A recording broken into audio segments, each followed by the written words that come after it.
Good day, everyone, and welcome to another episode of Dialogue Over Division. Today, we welcome a distinguished figure in modern Canadian politics, the Honourable Brian Peckford. Mr. Peckford remains an enduring symbol of resilience and unwavering commitment to public service. As the youngest premier in Newfoundland and Labrador's history, he made an indelible impact on the management of natural resources, particularly in the fields of offshore oil, fisheries, and hydroelectric projects. Not just a politician, but a passionate advocate for Newfoundland, he took on the federal government and wrestled concessions to secure a brighter future for his people. Born to a working-class family, Mr. Peckford's rise to the highest seat in provincial government reflects an extraordinary dedication to the principle of democracy and social justice. He holds the unique and distinguished title of being the last living signatory of the Charter of Rights and Freedoms. Beyond his legislative milestones, Mr. Peckford's legacy is enriched by his continued commitment to education and civic awareness. Even after leaving the political arena, he has remained a dedicated educator, imparting essential knowledge to Canadians about their civic rights and responsibilities, as well as the intricacies of democratic governance. I am pleased to have Mr. Peckford on Dialogue Over Division today, where we will discuss some of the challenges he faced and how he overcame them during his time in office, and how we can overcome such challenges in this time of suppressed public debate and a very divisive time. So thank you, Mr. Peckford, for being on the show today. Thank you. Thank you for having me. Great to be here. Well, and we heard your introduction. What an incredible story you have. And before we get into the meat and potatoes of everything, can you just give me and everyone listening a little bit more about what inspired you to pursue a career in politics, and how did you even get started in that? If you can remember. Yes. It really goes back to very early as a boy, as a kid at school. And one of the things that struck me when I was in grade 2 or 3 or 4 was the fact that now and then I would see a person in authority, usually a teacher, act a certain way to one student and act a different way to another student. Or at recess time, seeing a big boy harass a smaller boy. And very early on, I learned or thought I understood the word fair. Fair. And I quickly realized that there was a lot of unfairness around, and people weren't being treated the same as other people in like circumstances, and I couldn't understand that. So very early on, I was a student who became very familiar with fairness and unfairness. And all through my schooling, I think, I saw more and more of that. And then when I graduated from high school, as a matter of fact, in my last year in high school, we didn't have a student council or anything then. And I agitated for student council and had the first student council in that school, for example. And it was primarily because I thought the students needed to get together and have a voice, because there seemed to be some irregularities as related to how the marking of the various subjects was going, how the teachers were teaching. We had a teacher who happened to be principal of the school who was teaching us algebra. We used to have our math separate: algebra, trigonometry, and geometry. And he was teaching us algebra, and there was 42 in the class, final year of high school in rural Newfoundland. And at Christmas time, in a Christmas exam, only 3 out of 42 achieved a 50% or more mark. Now, that is quite unusual. And I actually challenged the teacher because I said, this doesn't happen. I've never ever seen this happen before. And it was him that had to agree to a student council later, as teacher, which he reluctantly did because it became obvious that the students were eager to have it. And then I had the last year in high school, I had a really, really good teacher, the only real teacher I had for all my schooling, except for the very early years when my family moved to a community. We were of the Protestant Christian faith, and the whole community was a Roman Catholic Christian faith community. And so we went to a convent school to the Mercy Sisters, and they were unbelievably great teachers. So the Mercy teachers early on, who, by the way, practiced great fairness, and my teacher, secular teacher, if you will, in my last year of high school, who taught me and many in that class to think for yourself, to examine the evidence, to trust nobody's particular opinion, examine it, and seek out what you think is the proper truth to that particular thing. So I guess that briefly, and then I went to university and encountered more and more unfairness. I ran for student council and became student councillor, became part of the debating society, and so on. And so I guess from a very early age, for whatever reason, it triggered in me this business of human behavior and how some people in authority were treating people differently when they should be treated the same. Yeah. So I guess that's where it comes from, something I don't know why, but that's the way it evolved for me. And then, of course, once I got out and graduated from high school and then graduated from university, became a high school teacher in rural Newfoundland, I was confronted with an awful lot of unfairness of being practiced then by the Smallwood administration, which was the first administration after Confederation in Newfoundland. And it was as a result then of the fairness that I saw in that particular situation that I ran for politics. Really. So interesting to hear. With high school, very similar. I was always interested in student politics and things like that. But then the experience that I think led me to become a lawyer was my mom, who was born in Poland, and English isn't her first language, got 3 traffic violations. And so she had a date in court. And I said, I'll go with you, Mom, so I could help explain English and help you out with that. And I went to court with her, and it was so uncomfortable to be there. And it felt very unfair, like you're saying.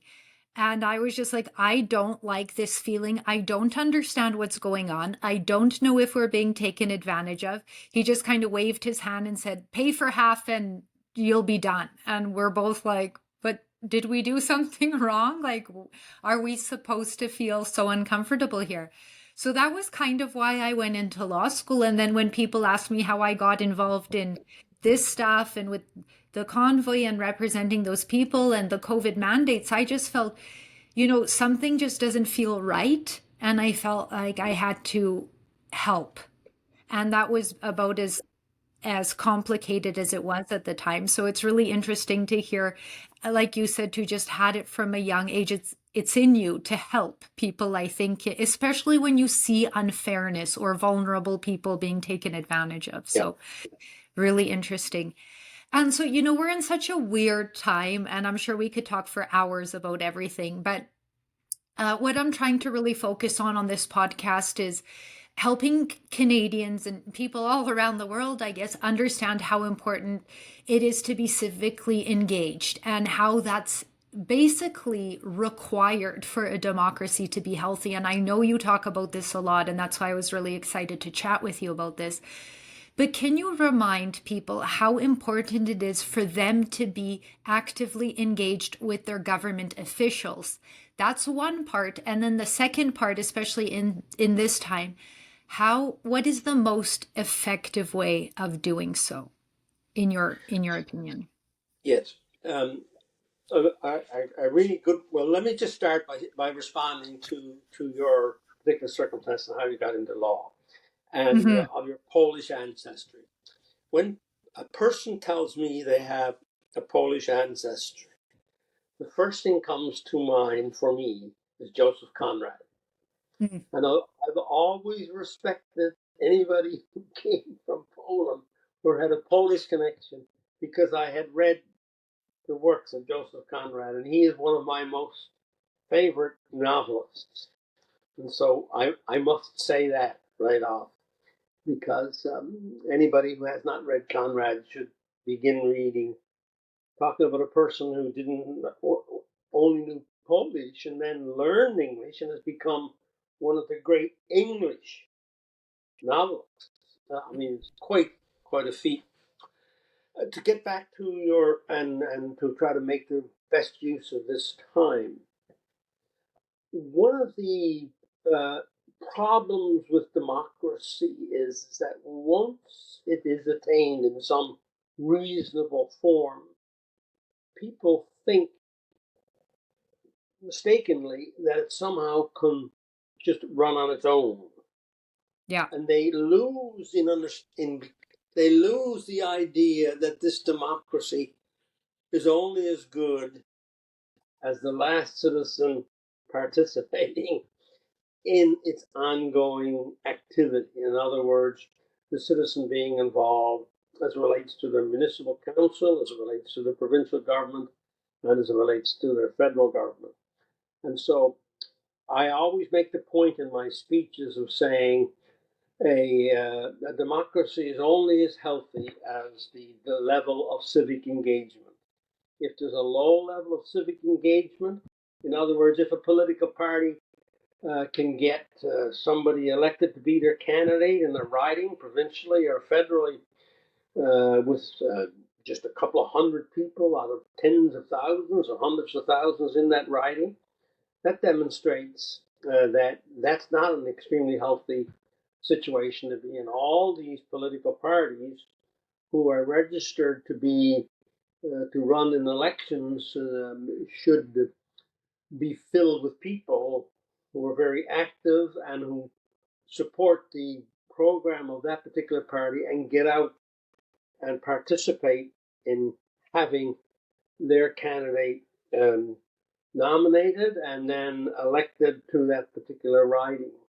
And the most important thing then is for after they're elected, for the people of that constituency to insist upon ongoing meetings with that MLA or MP in between elections, just Yeah. not an election process. I guess it's like Christians talking about, going to church is what happens not only on a Sunday, but it happens what happens from one Sunday to the next Sunday, and whether you're practicing your Christianity not just on the day that you go to church, but all through the week. Yeah. And I guess politics is something like that. You must practice it every day, and therefore, and a lot of people in the live speeches that I've given in small communities, when I say that, and afterwards, so many people come up to me and say, I never thought of that. And I say to them, if you got together, and not a lot in a given community, if the majority or a lot of people in the community got together and wrote to MLA and say, we would like to meet with you every, right, 3 times or 4 times a year in our community. You're representing us in the legislature or in the Parliament of Canada, and we want to talk to you about what you have done during the period that you're our representative.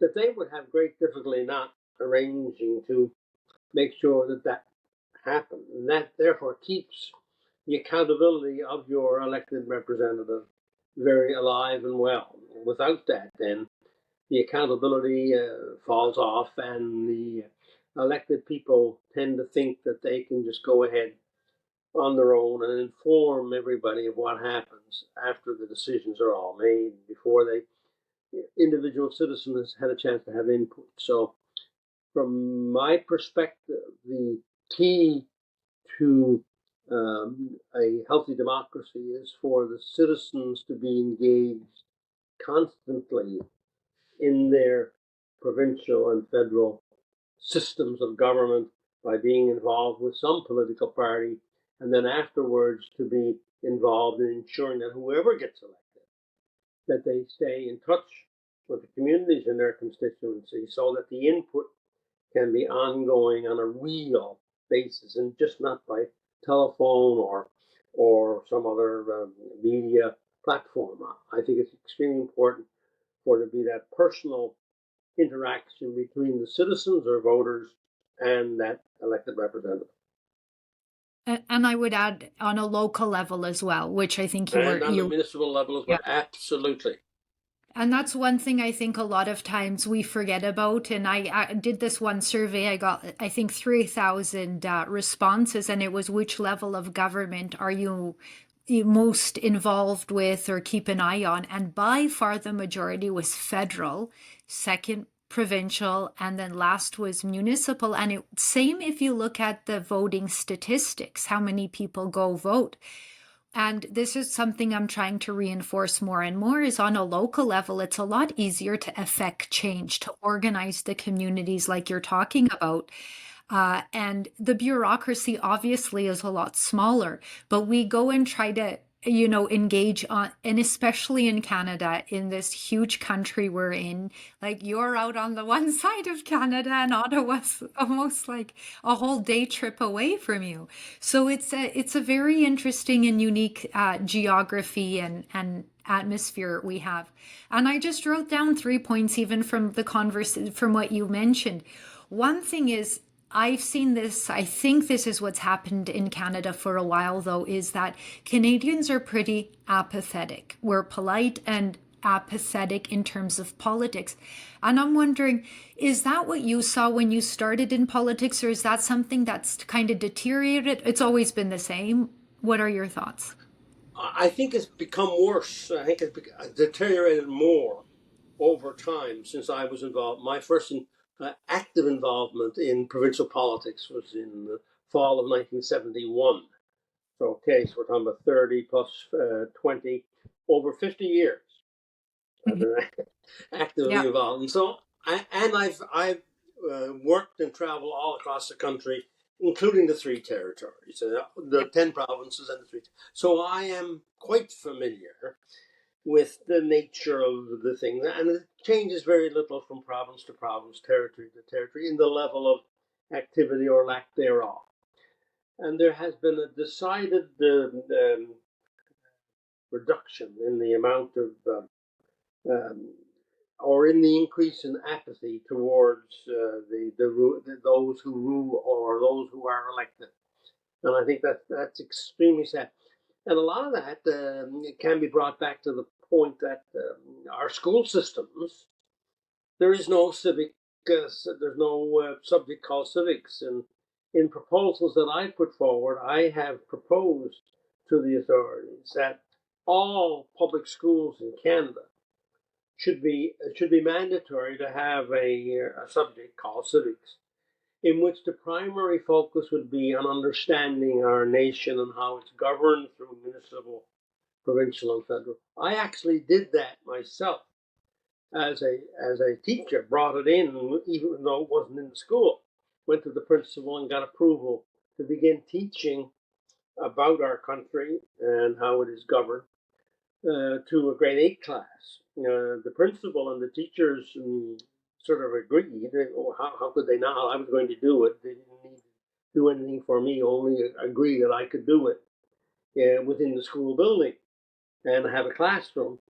And when I suggested that I would do it at the last class on Friday, when all the kids are dying to get out for the weekend, they all laughed and said, well, nobody will turn up. The kids will just leave because it's going to be voluntary, right? So I'm going to put this on. I'm going to tell the kids it's going to be available to them. It's only one grade 8 class. And I wanted them to stay for this extra period, and I got it all arranged with the bus drivers and so on, that the kids who were from out of town would not lose their bus or anything like that. So I had all the little logistics worked out. There was never a person absent from that class who had been in the previous classes all that day for the rest of that year that I had that course on. So the kids were interested. It had nothing to do with Friday or Monday or Tuesday. Kids are genuinely interested and want to learn. And so, but that course went, of course, when I left and went into politics. But it demonstrated to me, and still is to this very day, that kids and people generally are interested in how they are being governed and participating once they understand. It's something like what's happened, the teaching and so on, and it's become so professional. It's like Canadians' attitude towards doctors, right? Because they would use big words that they never heard of before, big phrases, big ideas, so-called big ideas. And you felt inferior because you didn't know what they were saying half the time, and you were scared to ask the question. Yes. What do you mean by psychoanalysis? What do you mean by that term? You would just take the prescription, you didn't understand it, you'd bring it to the pharmacist and get it filled, and you would take whatever it was they told you to take, whether it was good for you, bad for you, without any questions being asked. Education became like that. And so when there was teacher pupil interactions, when you had that night when parents came by to talk about their children, teachers very often spoke in a manner, and the parents didn't know what they were talking about, only half of it. And so we've lost that kind of interaction, it seems to me. And therefore, that the participation in vibrant democratic activity has diminished because most of the people did not understand what was going on and were afraid to ask. That's something that has come out clearer and clearer in the last 2-3 years that I didn't anticipate seeing, is how little Canadians understand their legal rights, civic rights and responsibilities, and their political system. And, that's the reason I started this podcast originally. And then I started Empowered Canadians, because I want to help Canadians understand and empower them to be involved in the system and be involved in effectively participating. Because I think a lot of Canadians, this is at least what I've come to realize, a lot of the apathy is they don't want to look silly. And that's what you kind of mentioned too, is they don't understand what the teacher is saying, or the doctor is saying, so they just kind of nod and move on. And with democracy, we just can't do that. It is underlying everything in our daily lives, and we just can't nod and move on. We have to have at least a basic understanding. So I've started, Mr. Peckford, for adults, a civics class, which I'm going to start in October, and it's going to be it's going to be grade 8 civics, really, like a refresher, a reconnection to Canada. And the more I've been thinking about this, and I touched on this before we started, is today is the first day of Tamara Leacha and Chris Barber's trial, and Mr. Peckford and I were sitting at a conference room when the Emergencies Act was declared. But I think you and I both will appreciate and understand, when we were there, a lot of people were there participating and trying to be involved, maybe for the first time in their entire lives, in being active citizens, being engaged in their democracy, asking the government to be held to account. And then we end up with this, whatever this is. I think we're still trying to figure that out in Canada, and through these trials, we're going to hear this out. But that's something too, a lot of what I learned and experienced over the Freedom Convoy, the whole MOU, I didn't appreciate this until a bit later, is, as lawyers, we knew that was, a piece of paper that's not doing anything. For anybody to weaponize a piece of paper that was a letter to the Governor General with signatures, that was a means of overthrowing the government. It shows how little Canadians know about how the systems work. And to the credit of the federal court judge, he did say that. He's like, we're not talking about the MOU. That's a lack of education and understanding of the Constitution. And I was like, okay, great. Like, where was that for 2 years? So anyway, I just thought that maybe we could talk about that a little bit, how you viewed that. Did you see the Freedom Convoy coming, given like what was going on in the country and the lack of accountability? I didn't see it coming, but in talking to people in my local area and so on, there was this minority of people who were getting quite agitated about what was happening in the country. Just let me sidelight a little bit.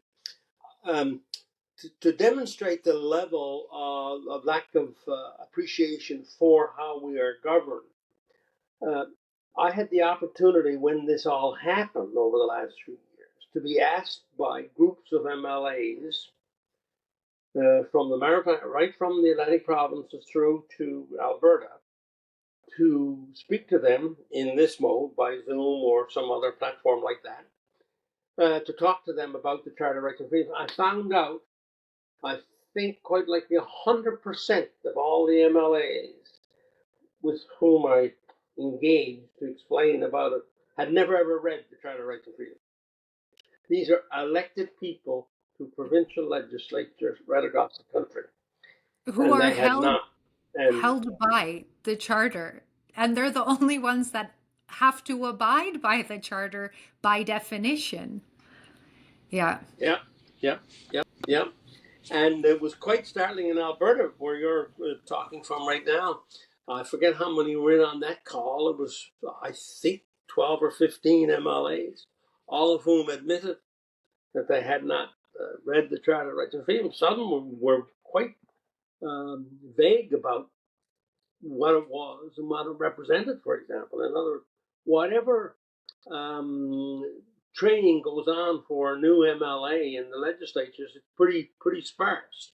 Mm-hmm. Because some of these elected MLAs have been elected for some time, and they still didn't know anything about the Charter of Rights and Freedoms.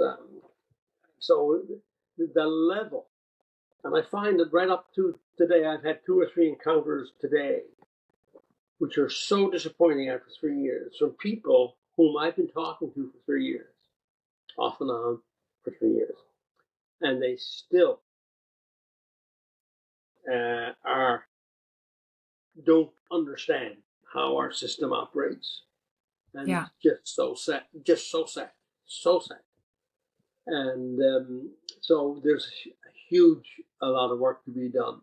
But I'm so glad to hear you were beginning that, because that's needed all across the country. Somebody to pick up the cudgel and start to engage Canadians in understanding what are the documents under which they are being governed and what are their rights and freedoms.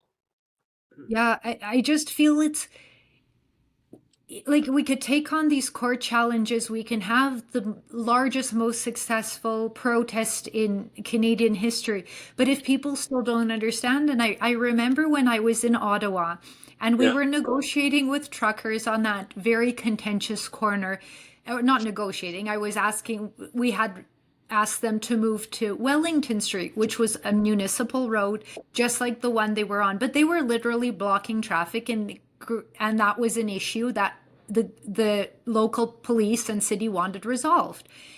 And so I was out there on the corner talking to maybe 100 truckers in the cold winter, asking them to move over. And then someone has this bright idea to decimate the information that if they go over to Wellington Street, because it's in front of the Parliament, that's federal land, and they will be charged with a federal criminal charge. And I'm just like, what? Where did that come from? Who said that? That is false information. That is completely incorrect. So again, like there's only so much you can do, and people don't understand the basics that municipal law is what is going, like who's going to clear the traffic in front of the parliament? It's going to be the local authorities. So it was just a Absolutely. lot of that made me realize that what we need to do is just start with the basics, like ABCs of civics and politics and structure and legal systems. So Yeah, and I'm right going to try. down to and don't assume that people know anything.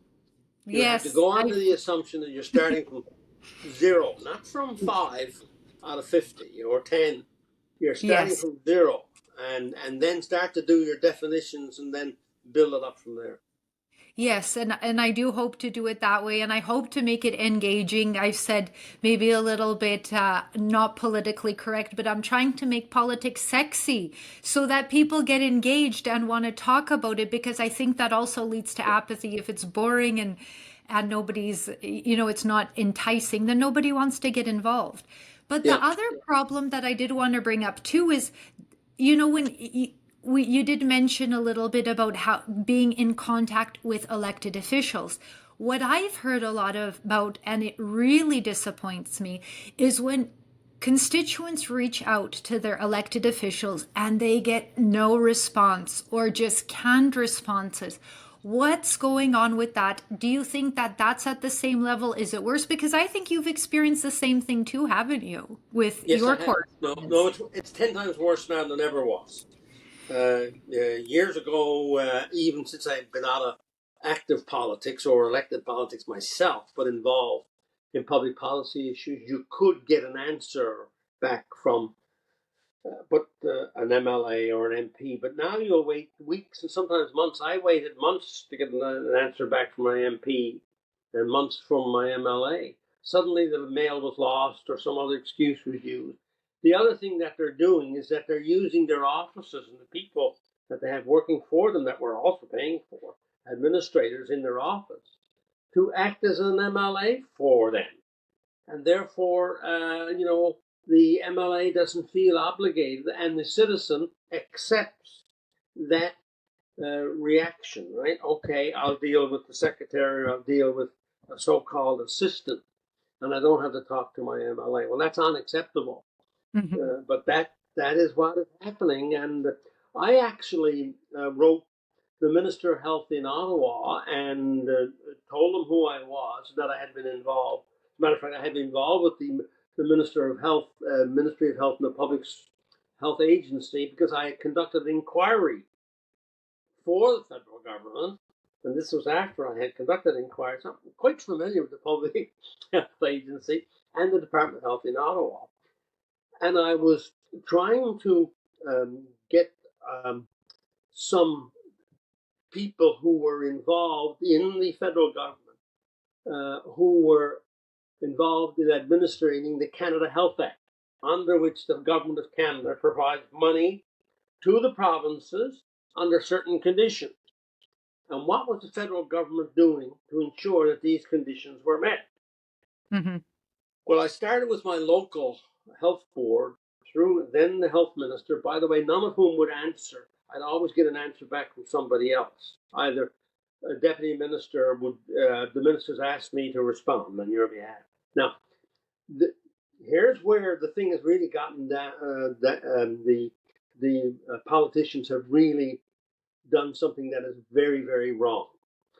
What usually happened years ago was that the deputy minister and assistant deputy minister or chief of staff or whoever, whatever the issue was, would sit. The letter would come in and it had to be answered, okay, from a constituent, okay, and the proper minister or whatever. So I'm the minister, and it comes to me. It might have gone to the premier or whatever, but it's a health issue, and I have to answer as the minister because I'm the person who's accountable, not the deputy minister. Deputy Yeah. minister wasn't elected. I was elected. But the deputy minister and assistant deputy minister can help prepare a reply. But my signature, that means accountability then, if my signature goes on it. But if the deputy minister's signature goes on it, or the ADM or somebody else, the minister's off the hook. I didn't answer, it was somebody else. And that's how our democracy and our accountability has been diluted over time. And Mhm. to bring this to the final conclusion on the Ministry of Health in Ottawa. You will not guess, after a number of months, who I got an answer from. A division of the Department of Health with no names on it. Just an answer from a division of the Department of Health in Ottawa. No names. Wow. Yeah, definitely no accountability there. So, do you have thoughts on how we can get those responses? Do you have Well, thoughts that's about that? that's what I'm saying. That therefore, there at some point in the whole business of retraining or training for the first time Canadians about our politics, we have to emphasize that whole business of accountability. And so when I say to citizens right here, where I live right now, that no, we need an answer back from the councillor or from the Hmm. mayor, not from the chief administrative officer, because the chief administrative officer reports to the mayor. The mayor reports to me. And so Yes. we've got to get those reporting systems back Yeah. in place and to ensure that the answer and the meetings are with those elected people. They can have other people around with them who are advisors and who will help them and so on. But the accountability cannot be transferred Yeah. to the appointed people that must remain with the elected. That is really sometimes very difficult to explain to people, but it is at the core a real democracy and therefore accountability. Yeah. And I like how you said it is the chief of staff is accountable to the mayor or whoever, and the mayor, who is he accountable? Of course, the citizen. So that's He that was the loop. one who was elected Yes. by the citizens. And Yeah. yes, sure, you need other people to assist you, but at the end of the day, it is the mayor and the councillor's signature that should be going out to the letter, so the accountability remains. Right. No, 100%. So one thing I did want to talk about a little bit today, or I wanted to get a little bit of history from you, is you took the federal government to court as well, right? So if you could give me a little bit of background on that and what happened there? How did you take the federal government to court? Well, when I got involved with the whole freedom movement, if you will, and saw what was happening in our country and how the Charter of Rights and Freedoms, which I was involved in helping to create, was being violated. And I was out speaking to people on a regular basis, trying to explain the Charter and what was happening to a lot of our rights and freedoms under the Charter. I woke up one morning and that old phrase started to hit me. You're talking a really good talk, and you're explaining this, and this is your 8th or 10th or 15th speech you gave before hundreds of people. At some point, somebody's going to ask, "Oh, well, you're talking? You're talking the great talk? Can you walking the way you walk? What are you actually doing about it?" And even though, so I said, I've got to do something about this. And then I began to think about what would be most understandable to people. Would it be something in the province who wanted to mandate their lockdowns and blah, blah. And of course, the federal government had then brought in this travel mandate. Mm-hmm. And that applied to all Canadians who were going to be traveling. And we know what the charter says about that. You're supposed to be able to move across your country as you see fit. And so I thought that the best approach would be to initiate an action against the government of Canada as related to the travel mandate that they were bringing in, restricting Canadians from moving, which was in violation of the Charter. And Mm-hmm. at that time, I got in touch with the Justice Centre, and they were talking the same kind of thing. And so it sort of came together quickly that we would, with other Canadians, initiate an action indicating that what the Government of Canada and Transport Canada was doing on behalf of the Government of Canada was infringing upon people's rights a movement within the country. And so it got initiated. And you know now as well as I do where what happened to that, and when it finally got to the federal court, and then by the time it got there, of course, the travel mandates had been lifted. Now the Suspended. court was able to say that somehow now this 6 million Canadians who have been deprived because they were unvaccinated and therefore couldn't travel is only a moot point, and you're only taking up our time. So your 6 million Canadians whose freedoms were jeopardized during a period of time in Canada's history is of no importance to anybody anymore, and therefore we'll move on. And so it got turned down by the federal court on that basis, and we have appealed, and the appeal is to be heard now. The Federal Court of Appeal is going to hear it on October the 11th for 3 hours. Yeah. They've allocated 3 hours for it, which I find crazy because there are a number of these actions come together, right? Mr. Bernier's case, right? Other Canadian citizens have Yes. cases, but they've all come together to make it efficient because it's all on the same point. And but so now we have 3 hours to appeal the federal court judge's decision before the federal court of appeal, a new federal court of appeal judge. And so Yes, so we'll see where that goes. But this isn't your first time challenging the federal government in court. You did that as a premier as well, right? I think I'm the only premier that has been there 3 times. I was there twice as it related to hydropower in Labrador. Right. Under an existing lease agreement between the parties involved. And there was a provision there saying that the province still had certain rights. Got turned down in the court in the Supreme Court of Canada. And then I went to court over the rights to offshore oil and gas, whether it belonged to the province or the federal government. And I initiated special legislation under the hydro thing when I lost the first hydro case. Went a second time under a new piece of legislation, lost that. And thirdly, lost when I tried to argue that Newfoundland did not relinquish its rights to offshore oil and gas when it joined Canada in 1949. And so there you have it. So all while I was premier, almost from day one, I was involved in legal matters of national importance. Yes. Until almost. Well, and in most of those or all of those, that had to do with division of powers, right? And that's something I'm recognizing Canadians are not very well versed of, is what the federal government has authority over versus the provincial government. And so you were trying to get some clarity, or you wanted some more power for the province, and you were taking the federal government to court over that. And I think it's good, I think it's also another form of holding our government to account, going to court. And that's another thing I'm trying to get out through these podcasts. And my messaging is that taking the government to court shouldn't be seen as a negative thing per se.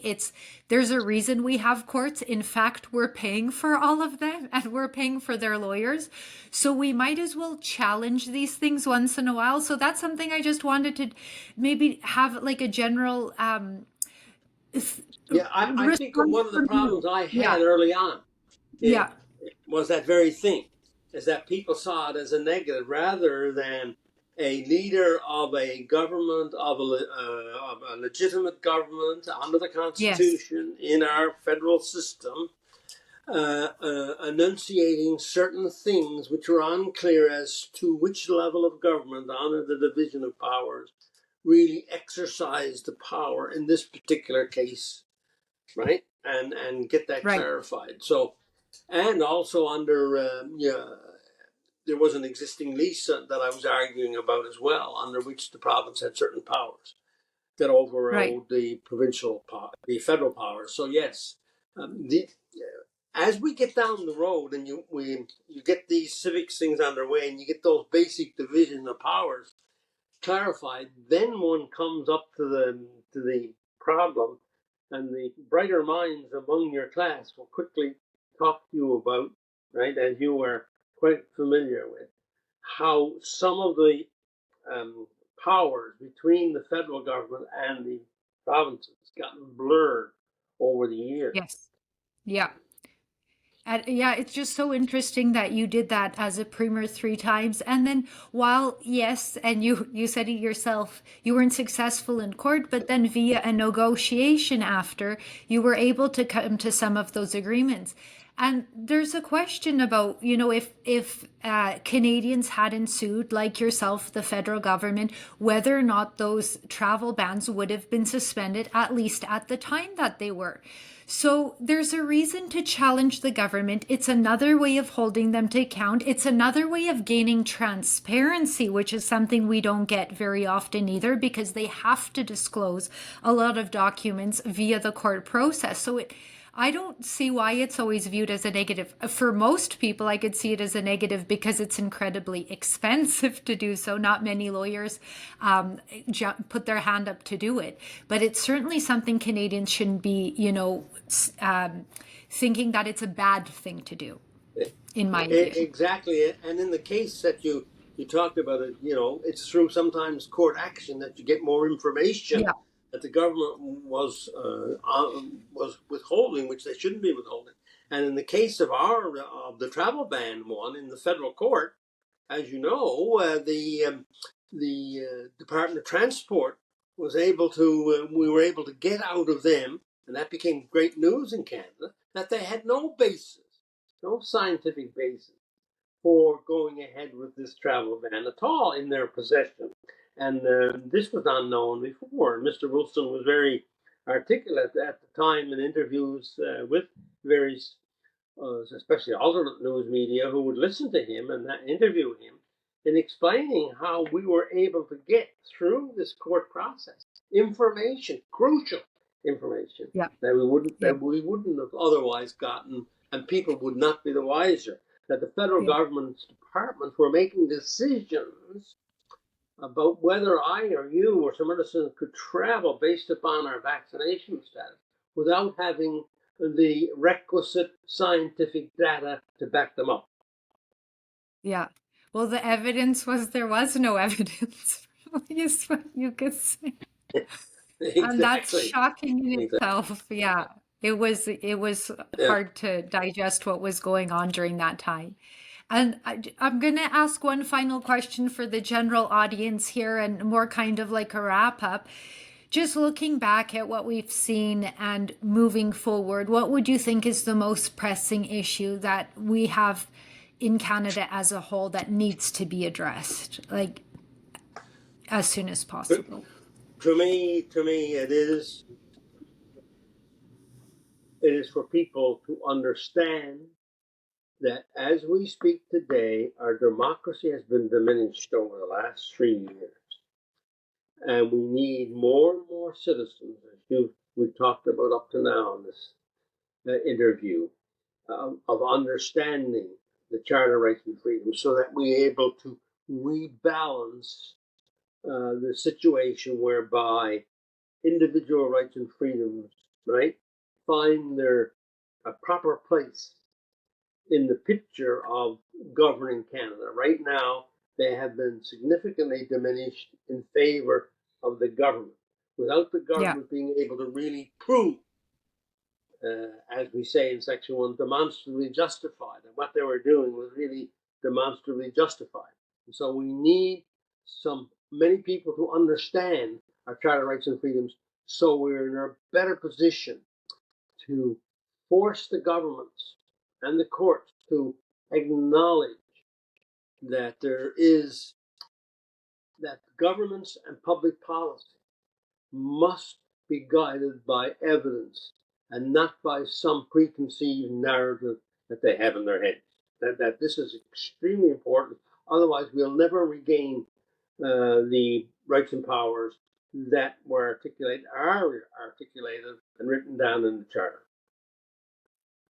I agree with you wholeheartedly. I did a space and Keith was on the line, and he gave like a 10-minute explanation about the charter and the Oaks test. And I asked everyone to give him a round of applause, because I think after 3 years of it was charter this and charter that, I think most people had no idea what was Yeah. going on. So I'm with you 100%, is that we need to start educating so Right. people feel they can participate in the system. They feel encouraged and comfortable doing so. And I Yes. think right now people just aren't. And so they're confused and they don't know how to participate. And the So, governments have become so yeah, sophisticated with their spin doctors yes, and their marketing people that they yeah. bamboozle a lot of ordinary people who are busy just trying to make a living. Yes, so we have to get Canadians to become more sophisticated so they don't get bamboozled. Excellent point. Exactly. So Exactly. thank you for that.